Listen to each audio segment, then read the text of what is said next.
कृष्ण भक्त कर्माबाई की।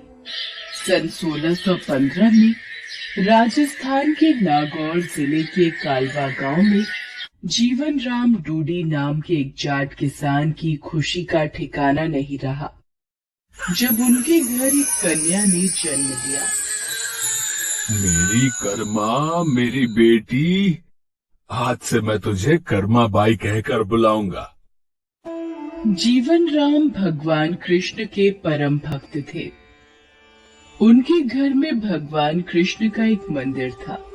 जीवन राम भगवान कृष्ण को भोग लगाने के बाद ही कुछ खाते थे। ये उनका नियम था।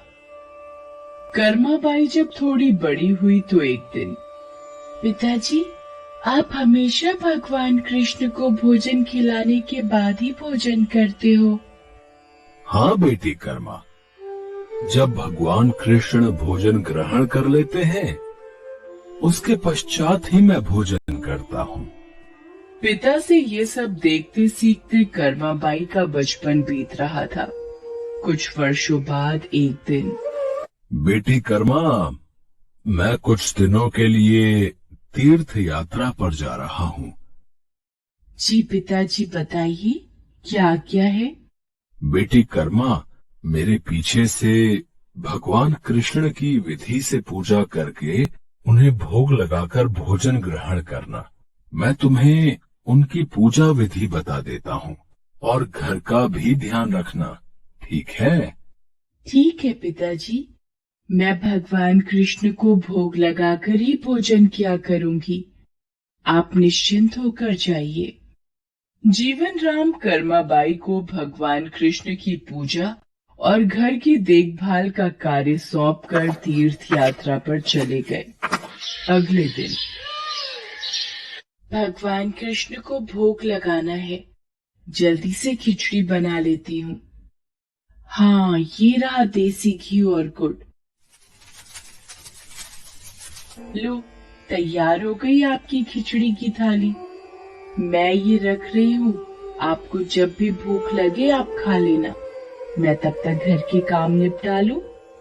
कर्माबाई खिचड़ी की थाली भगवान के आगे रखकर घर के दूसरे कामों में लग जाती है। वो एक दो बार आकर देखती है। उसे लगा कि शायद भगवान को भूख ना हो। थोड़ी देर बाद, पता नहीं भगवान खिचड़ी क्यों नहीं खा रहे हैं। थोड़ा गुड़ और घी ज्यादा कर देती हूँ। ये लो भगवान, अब मैंने इसमें घी और गुड़ ज्यादा कर दिया है, अब तो खा लो। पिताजी आपके भोग की जिम्मेदारी मुझे सौंपकर तीर्थ यात्रा पर गए हैं। अब वो कुछ दिन बाद आएंगे, तब तक आप मेरे हाथ का बना भोजन खा लीजिए। मुझे ज्यादा व्यंजन बनाने नहीं आते। ये खिचड़ी आपके लिए बनाई है, इसे खा लो भगवान।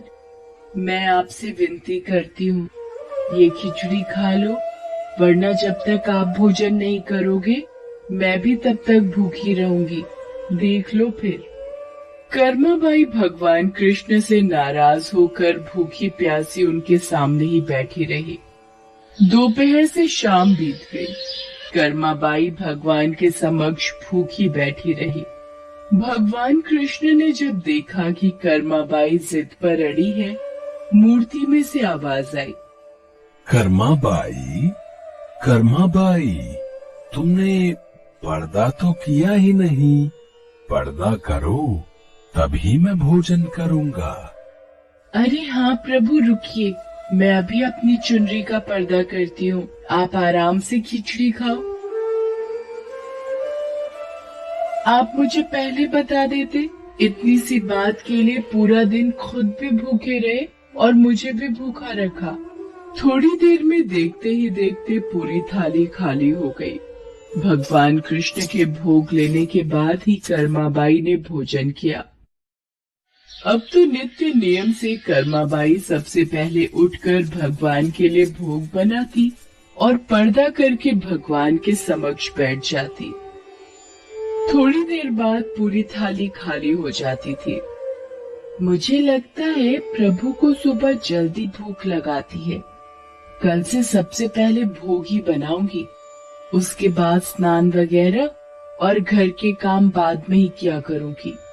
हाँ, ये ठीक रहेगा।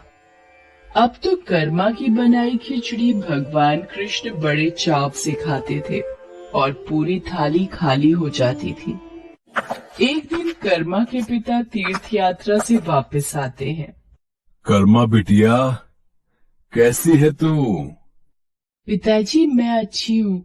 और आपके पीछे पहले दिन तो भगवान ने भोग ग्रहण करने में बहुत नखरे किए, फिर शाम को जाकर खिचड़ी खाई, और अब तो भगवान कृष्ण सुबह सुबह ही मेरी बनाई खिचड़ी खा लेते हैं। मैं सबसे पहले उन्हें भोग लगाती हूँ, जब वो खा लेते हैं उसके पश्चात ही दूसरे काम करती हूँ। हे कृष्ण मुरारी, आपकी लीला कौन जाने प्रभु। मैं तीर्थ यात्रा में आपको ढूंढ रहा था, आप तो मेरे घर में ही विराजमान हो। धन्य हो प्रभु, आपकी जय हो। बेटी कर्मा, तुम जैसी पुत्री को पाकर मैं धन्य हो गया। अब से तुम ही भगवान कृष्ण को भोग लगाना। वो तुम्हारा लगाया भोग बड़े चाव से खाते हैं। अब से तुम ही अपने हाथों से भगवान कृष्ण की सेवा करोगी बेटी। ये सब सुनकर कर्माबाई बहुत खुश होती है।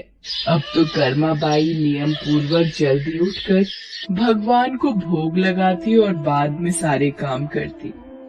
कुछ वर्षों बाद कर्माबाई के पिता स्वर्गलोक को प्राप्त हो गए। अब कर्माबाई घर में अकेले रहती तो उनका मन नहीं लगता था, इसलिए वो भगवान कृष्ण की मूर्ति को लेकर तीर्थ यात्रा पर निकल गई और भारत में अलग अलग तीर्थों के दर्शन करने के पश्चात वो उड़ीसा के जगन्नाथपुरी मंदिर पहुंची। बस अब यही जगन्नाथपुरी में एक कुटिया में रहकर भगवान कृष्ण की भक्ति और सेवा करूंगी। कर्माबाई अपने नियम से सुबह सुबह भगवान कृष्ण को खिचड़ी का भोग लगाती और कुछ ही देर में थाली साफ हो जाती। भगवान बड़े चाव से सारी खिचड़ी खाते। उसके पश्चात कर्माबाई अपने नित्य स्नान ध्यान कार्यों को करती। एक सुबह, माँ, कुछ खाने को मिलेगा? बहुत जोरों की भूख लगी है। हाँ हाँ, आजा बेटा, यहाँ बैठ। मैंने अभी अभी श्री कृष्ण को खिचड़ी का भोग लगाया है। ले, खिचड़ी खा बेटा। पसंद आई खिचड़ी तुझे? और दूं? बस माँ, पूरा पेट भर गया, आनंद आ गया तुम्हारे हाथ की खिचड़ी खाकर। माँ, क्या मैं ये स्वादिष्ट खिचड़ी कल भी खाने आ सकता हूँ? कल ही क्यों बेटा, तू रोज मेरे पास खिचड़ी खाने आ जाया कर।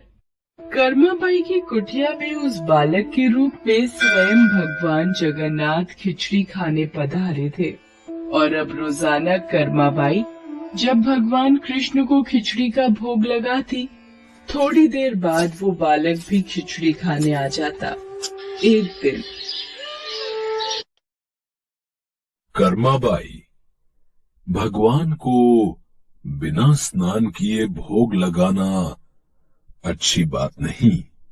तुम रोजाना सुबह पहले स्नान आदि क्रियाएं करके विधि विधान से पूजा करके ही भगवान कृष्ण का भोग बनाया करो।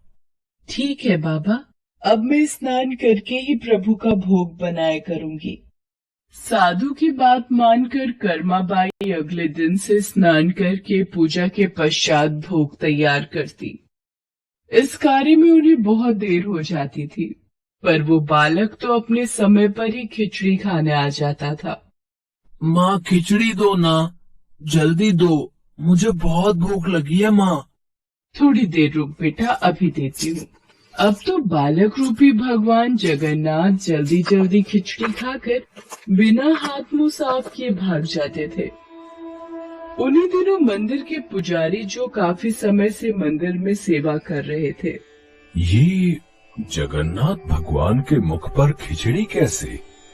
मंदिर में तो काफी दिनों से खिचड़ी का भोग नहीं लगा, फिर ये भगवान के मुख पर खिचड़ी कैसे? हे प्रभु, ये कैसी लीला है आपकी? भगवान जगन्नाथ पुजारी के सपने में आते हैं। मेरी भक्त कर्माबाई जो जगन्नाथपुरी में ही रहती है, वो बहुत ही प्रेम भाव से सुबह उठकर बाजरे की खिचड़ी का भोग लगाती है। मैं रोजाना सुबह जल्दी उठकर कर्माबाई की खिचड़ी खाने जाता हूँ। मुझे कर्माबाई के हाथ की खिचड़ी बहुत पसंद है। पर एक साधु ने उसके पास आकर सुबह स्नान और पूजा के बाद विधि विधान से भोग लगाने का बोल दिया है। अब कर्माबाई स्नान और पूजा के बाद भोग लगाकर मुझे खिचड़ी देती है। इन सब कार्यों में बहुत देर लग जाती है। मुझे बहुत तेज भूख लगती है। भक्तगण मेरा इंतजार कर रहे होते हैं, इसलिए जल्दी जल्दी खिचड़ी खाकर मैं बिना मुंह हाथ धोए वापस लौट आता हूँ। भगवान जगन्नाथ की अद्भुत बातों को स्वप्न में सुनकर पुरोहित जी हर जगह उस साधु की खोज करवाते हैं और उसे बुलाकर सारी बात बताते हैं। साधु घबरा जाता है और कर्माबाई के पास जाता है। कर्माबाई, तुम श्री कृष्ण भगवान की परम प्रिय भक्त हो। तुम्हारे लिए किसी नियम नीति की कोई आवश्यकता नहीं। तुम अपने अनूठे प्रेम से जिस प्रकार सुबह जल्दी उठकर भोजन बनाती थी, वैसे ही बनाकर भगवान का भोग लगाया करो। ठीक है साधु बाबा, अब मैं पहले की तरह ही सुबह जल्दी भोग बनाया करूंगी। अब कर्माबाई फिर से पहले की तरह भगवान कृष्ण को भोग लगाकर उस बालक को बड़े प्रेम पूर्वक खिचड़ी खाने को देती थी। ये क्रम कई वर्षों तक चला और एक दिन कर्माबाई परलोक से धार गई। हे प्रभु, हमसे कोई भूल हो गई क्या? आज आपके नैनों से अश्रुधारा कैसी प्रभु? हे भगवान जगन्नाथ, क्या अपराध हुआ हमसे जो आप दुखी हुए प्रभु? उसी रात भगवान जगन्नाथ राजा और पुजारी के स्वप्न में आते हैं और बताते हैं कि उनकी भक्त कर्माबाई इस लोक से विदा होकर भगवान में विलीन हो गई है। अब उन्हें सुबह सवेरे बाजरे की खिचड़ी कौन खिलाएगा, यही उन्हें दुख है। अगले दिन, पुजारी जी, जो स्वप्न आपने देखा वही स्वप्न मुझे दिखाई दिया। भगवान जगन्नाथ की प्रिय भक्त कर्माबाई अब इस लोक से विदा हो गई है। मैं चाहता हूँ आज से हर सुबह भगवान जगन्नाथ को कर्माबाई के नाम से बनाई बाजरे की खिचड़ी का भोग लगा करेगा, जिससे भगवान को कर्माबाई की कमी ना महसूस हो। जी महाराज, अब से ऐसा ही होगा। उस दिन के बाद से कहते हैं कि भगवान जगन्नाथ को हर सुबह बाजरे की खिचड़ी का भोग लगाया जाता है। कर्माबाई के नाम की बाजरे की खिचड़ी के भोग से आज भी इस प्रथा को निभाया जा रहा है।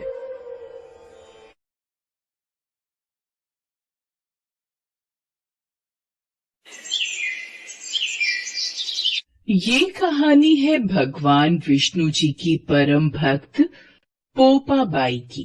पोपाबाई अपने भाई और भाभी के साथ एक गांव में रहती थी। नित्य प्रति भगवान की पूजा अर्चना और व्रत करना उनके स्वभाव में शामिल था। उनके भाई और भाभी कई बार उनसे शादी करने के लिए कह चुके थे। ऐसे ही एक दिन, पोपाबाई, तुम मेरी जिम्मेदारी हो। मैं चाहता हूँ तुम विवाह करके अपनी ससुराल जाओ, तो मेरी भी जिम्मेदारी पूरी हो जाएगी। पर तुम्हें जो भी लड़का देखने आता है, तुम साफ इनकार कर देती हो। आखिर ऐसा क्यों है? भैया, मुझे विवाह नहीं करना। आप मुझे विवाह करने के लिए मत कहा कीजिए। मुझे किसी के साथ विवाह नहीं करना। मुझे सब पता है, तुम ये पूजा पाठ में ज्यादा मगन रहने लगी हो, यही कारण है। तुम्हारे विवाह ना करने का। भैया, मेरा जीवन भगवान विष्णु को समर्पित है। आप जानते हो मेरे लिए